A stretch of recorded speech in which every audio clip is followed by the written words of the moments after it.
Warga asal Kampung Cikadu Desa dan Kecamatan Sukalarang, Kabupaten Sukabumi, Endang, 48 tahun, meninggal dunia diduga akibat bentrokan antar ormas yang terjadi pada Minggu 26 September siang.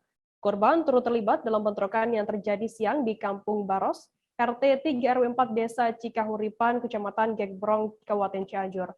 Informasi lebih lengkapnya akan disampaikan oleh rekan wartawan kami dari Tribun Jabar. Ada Dian Herdiansyah yang saat ini sudah tersambung bersama kami. Halo Dian. Halo, selamat sore Mbak. Ya, Dian, bisa Anda jelaskan seperti apa kronologi kejadian awal bentrokan yang terjadi di Sukabumi Cianjur ini?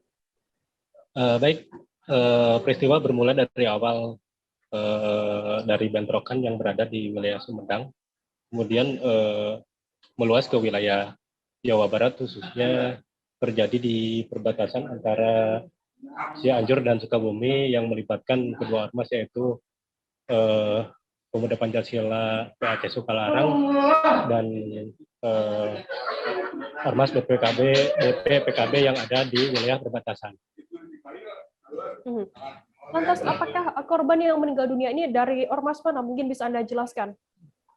Baik, pada saat itu sekitar pukul 15 sore, berdasarkan keterangan Kapolres Cianjur, terjadi bentrokan antara kedua ormas, saling serang, kemudian mengakibatkan seorang warga Sukalarang meninggal dunia di lokasi akibat ditabrak dan dibacok oleh ormas BPPKB sendiri. Sementara korban itu merupakan dari ormas Pemuda Pancasila. Lantas, apakah saat ini para pelaku yang terlibat bentrokan tersebut sudah ditangkap oleh pihak kepolisian, Dian? Baik, untuk para pelaku, kemarin pihak Polres Cianjur sedang melakukan penyelidikan dan semalam dikabarkan para pelaku sudah ditangkap Polres Cianjur untuk selanjutnya tahap penyelidikan lebih lanjut. Apakah saat ini bagaimana untuk penanganan kasus dari pihak kepolisian sendiri seperti apa saat ini? Baik, penanganan kasus dari bentrokan sendiri saat ini dari pihak Polres Cianjur melakukan pengetatan di perbatasan, yakni di wilayah BPPKB, dan untuk Polres Sukabumi juga melakukan penebalan dengan 100 personil di wilayah sekretariat ataupun perbatasan dengan Cianjur dengan 100 personil, begitu juga di titik-titik yang rawan ada patroli-patroli khusus yang memang untuk mengantisipasi meluas kembali terjadinya bentrokan. Dian, berdasarkan informasi yang Anda himpun di lapangan dan juga pantauan di lapangan begitu, bagaimana saat ini kondisi terkini pasca bentrokan terjadi? Pasca saat ini di dua sekretariat dijaga ketat aparat. Kemudian untuk korban sendiri yang meninggal tadi siang sudah diotopsi dan dikembalikan kepada keluarga dan sudah dimakamkan tadi sore sekitar pukul 14.30 WIB. Kemudian banyak para kerabat yang memang datang melayat dalam korban.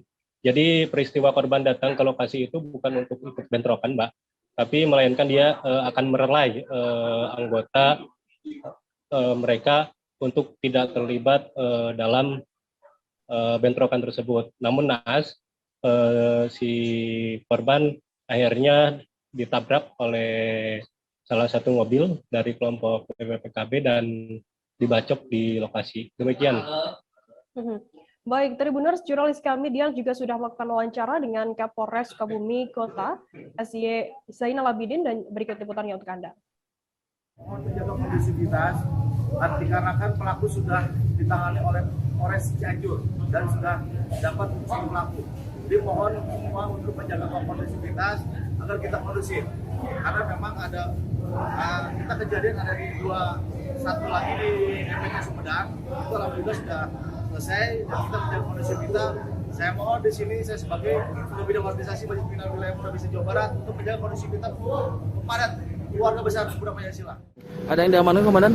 Sementara saat ini kita masih lakukan penyelidikan, kita sedang dalami, kita kumpulkan dulu saksi-saksi sehingga nanti kita bisa identifikasi siapa pelaku dan pemicunya.